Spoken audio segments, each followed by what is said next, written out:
여러분 안녕하십니까? 대한민국 대표 경제뉴스 뉴스플러스 시작합니다. 재정, 통화, 금융을 총괄하는 국내 4대 경제수장들이 오늘 7개월 만에 한자리에 모였습니다. 가계빚 관리 문제를 논의하기 위해서입니다. 수장들은 다음 달 고강도 대책을 내놓기로 했는데 실수요자는 피해가 없도록 하겠다는 방침입니다. 강미선 기자입니다. 가계와 기업 빚이 4,300조 원을 돌파한 가운데 올해 두 번째로 열린 거시경제금융회의. 7개월 만에 재정, 통화, 금융당국 수장이 가계부채를 놓고 다시 머리를 맞댔습니다. 홍남기 경제부총리는 이 자리에서 다음 달까지 가계부채 관리 대책을 발표하겠다고 밝혔습니다.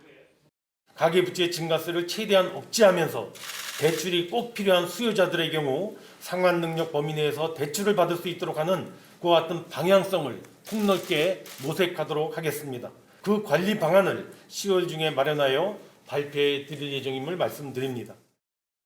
이날 회의에서 경제수장들은 가계부채의 빠른 증가 속도가 실물경제에 부담으로 작용할 위험이 있다고 입을 모았습니다.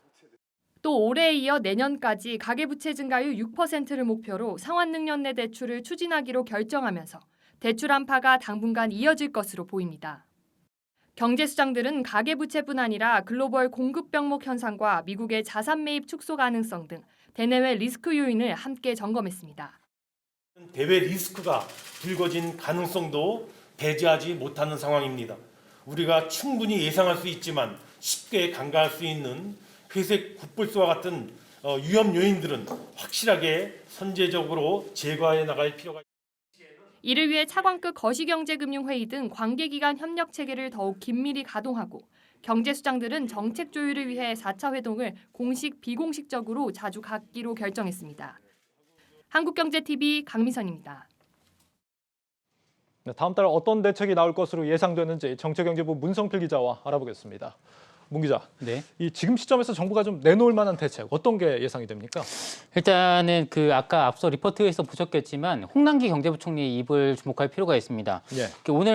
오늘이었죠. 홍남기 경제부총리 겸 기획재정부 장관이 다음 달 중에 가계부채 관리 대책을 발표하겠다 이렇게 이야기를 했죠. 예. 그러면서 이 가계부채 증가세를 억제하면서 대출이 꼭 필요한 수요자는 상환 능력 범위 안에서 대출을 받을 수 있도록 하겠다고 이야기를 했습니다. 이 내용을 보면요, 정부가 내놓을 수 있는 카드는 크게 두 가지로 예상이 됩니다. 먼저 우리가 흔히 DSR이라고 부르는 총부채 원리금 상환 비율 규제 시행 시기를 앞당기는 것. 예. 그리고 두 번째는 전세 대출에 대한 규제입니다. DSR 규제 시기를 앞당기는 것과 전세대출 규제. DSR 규제 같은 경우는 정부가 지금 장기 계획을 이미 좀 밝혀놓은 상태인데 시기를 좀 어떻게 앞당기겠다는 겁니까? 이제 먼저 DSR에 대한 간단한 설명이 좀 필요할 것 같습니다. 예. 이 DSR은요, 우리가 은행에서 대출 심사를 받을 때 개인의 모든 대출에 대해서 원리금 상환 부담을 계산하는 지표입니다. 그러니까 좀 편하게 말씀을 드리면 연소득 대비해서 1년간 원리금을 봤을 때 갚을 수 있는 능력이 얼마나 되냐를 판단을 해서 대출 금액을 정하는 건데요. 자, 이미 지난 7월 1일부터 DSR 규제가 강화가 됐습니다. 표를 보면 알 수 있는데요. 지금 현재는 전 규제 지역 6억 원 초과 주택에 대해서 그리고 신용대출 1억 원 초과에 대해서 DSR 40% 규제가 되고 있고요. 예. 내년 7월부터는 총대출액 2억 원 초과, 신용대출 2억 원 초과, 그리고 2023년부터는 총대출액 1억 원 초과, 그리고 신용대출액 1억 원 초과 이렇게 타임테이블이 짜여져 있습니다. 근데 이 타임테이블을 앞으로 앞당기겠다는 거거든요. 예. 그리고 상대적으로 좀 2금융권 같은 경우는 이 DSR 규제가 좀 완화되어 있습니다. 그러니까 1금융권은 40%잖아요. 근데 네. 2금융권은 60%거든요. 이것을 조금 더 강화할 수 있다. 이런 움직임도 있고요. 사실 이 정확하게 뭐라고 지금 확언을 드리기는 어렵지만 확실한 거 딱 하나 있습니다. 연소득에 따라 차이가 있을 수는 있지만 확실한 건 대출을 받을 수 있는 금액이 예상보다 더 빨리 줄어들 수 있다는 점입니다. 그렇군요. 지금 2금융권으로 좀 대출자들 많이 몰려들고 있다라는 얘기도 나오다 보니까 2금융권 규제 시기가 빨라질 거다는 예상은 좀 합리적인 예상이다 이런 네. 생각이 들고 전세대출 규제 가능성도 있다고요? 맞습니다. 사실 금융당국은요, 그동안 주택담보대출이나 신용대출에 대한 규제는 강화했지만 이 전세대출은 사실 그동안 건들지 않았었습니다. 예. 사실 전세대출 같은 경우는 실수요자들이 주로 받는 데다가 실수요자냐 아니냐를 구분하기가 상대적으로 굉장히 어려웠기 때문인데요. 지난 7월에 내놓은 DSR 규제 대상에서도 전세대출은 빠져 있었습니다. 그런데 최근에 이 전세값이 빠르게 상승하고 또 여기에 대출 규제 풍선 효과로 전세 대출이 급증하자 이 같은 분위기의 변화가 감지가 되고 있습니다. 자, 표를 또 보시겠습니다. 예. 네, 시중은행의 전세자금 대출이요. 지난해 말 105조 2,127억 원이었는데 8월 말을 보니까 119조 9,670억, 그러니까 14%나 증가했습니다. 이게 같은 기간 주택담보대출 증가율의 약 3.5배에 달할 정도로 네. 증가 속도가 굉장히 빠른 건데요. 정부는 이렇게 전세 대출이 왜 늘었냐를 분석을 하는데 여윳돈이 있는 사람들이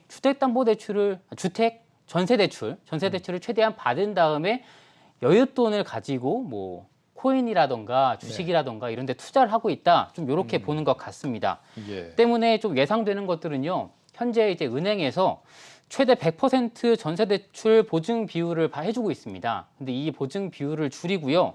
또 DSR 산정 대상에 전세 대출을 포함하는 방법 등이 좀 거론되고 있습니다. 그렇다면 이 DSR 규제 조기 도입과 전세 대출 규제 각각 이 실수요자들한테 어떻게 영향을 미치게 될까요?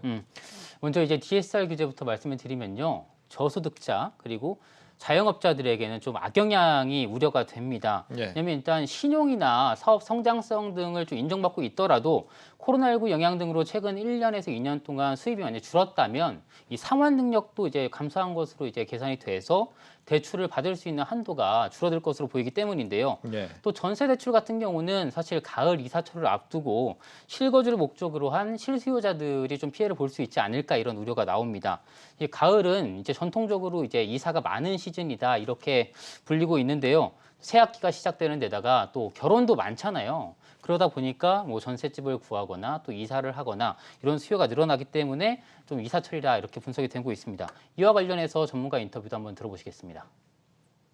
임대인의 보증금 상승에 대한 요구를 대출로 해결하는 경우가 있는데 여신이 축소되고 대출에 대한 총량을 규제하게 되면 차주별로 상환 가능한 대출을 받을 수 있기 때문에 보증금 비율을 낮추고 월세화를 확대하면서 월세로 전이되는 속도는 증가할 수 있다고 보여집니다.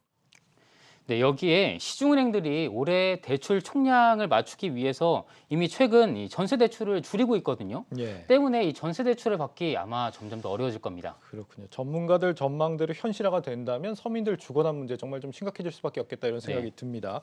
이 정부가 가계빚 규제를 이렇게 고강도로 하겠다라고 예고하고 있는 배경, 그 진짜 의미는 뭐 때문입니까? 일단 가계부채 증가세가 심상치 않은 것은 사실입니다. 예. 우리나라가 어떤 전 세계적으로 비교해도 GDP 대비 가계부채의 어떤 비중 이런 수치들이 있거든요. 예. 이런 수치들만 살펴봐도 사실 세계에서 3위권 안에 들 정도로 가계부채 증가 속도가 빠른 것은 사실입니다. 하지만 그 이면에는 집값을 잡기 위한 어떤 그런 부분도 분명히 있습니다. 그 주택연구원에서 그 연구 자료들이 이제 나온 논문들을 살펴봤는데요. 여기에서 나온 것들 하나하나 모두 보면 가계부채를 잡는 것도 있지만 한국은행의 금리 인상과 어떤 금융당국의 어떤 이런 가계대출을 잡기 위한 정책들이 함께 어우러졌을 때 집값을 잡을 수 있다. 이런 얘기들도 분명히 들어가 있거든요. 그러니까 그렇군요. 가계부채 증가세를 잡는 것도 중요하고 여기에 집값을 잡는 데도 이런 어떤 규제들이 도움이 될 것이라고 정부는 판단하고 있는 것 같습니다. 뭐 앞서 얘기를 들어보면 이제 부동산 문제나 아니면 이제 코인 같은 이런 시장으로 흘러 들어가는 B2 문제 이런 것들도 같이 보고 있다 이런 얘기를 들리는데 네. 앞서 지금 문 기자 얘기를 들어보면 이런 부분들이 별로 영향을 봤을 때 좀 안 좋은 영향들 우리 서민들한테 많이 미칠 것이다라는 것들을 우리 전문가를 통해서 들어봤잖아요. 네. 실제로 그러면 효과는 없는 겁니까? 이런 전문가들이 이런 목표를 달성하는 데 있어서 실질적인 효과는 얼마나 된다고 보여집니까? 가계부채의 총량을 잡는 데는 분명히 도움이 될 것이라고 전문가들은 예상을 하고 있습니다. 네. 다만 그런 거죠. 최근에 어떤 집값을 잡겠다라고는 하지만 이제 그 거래 자체가 많지 않거든요. 거래 자체가 뜨문뜨문 이어지고 있는데 그 거래가 이제 신고가를 형성하다 보니까 집값이 되게 많이 오르는 것처럼 보이는 것도 있단 말이에요. 예. 이런 상황에서 대출 규제가 강화되면 사실 거래 절벽 형상이 분명히 더 심화될 수 있다라는 우려는 전문가들도 하고 있습니다. 오히려 뭐 효과가 있을지는 좀 더 미지수다. 그렇게 봐야 될까요? 그러니까 효과는 있겠지만 효과도 있겠지만 부작용도 그만큼 예상이 된다라고 이해하시면 될 것 같습니다. 알겠습니다. 특히나 이 예. 전셋집을 구하려고 하는 실수요자들의 피해가 좀 굉장히 크게 우려가 되는 상황입니다. 알겠습니다. 네, 정치경제부 문성필 기자였습니다. 잘 들었습니다. 네.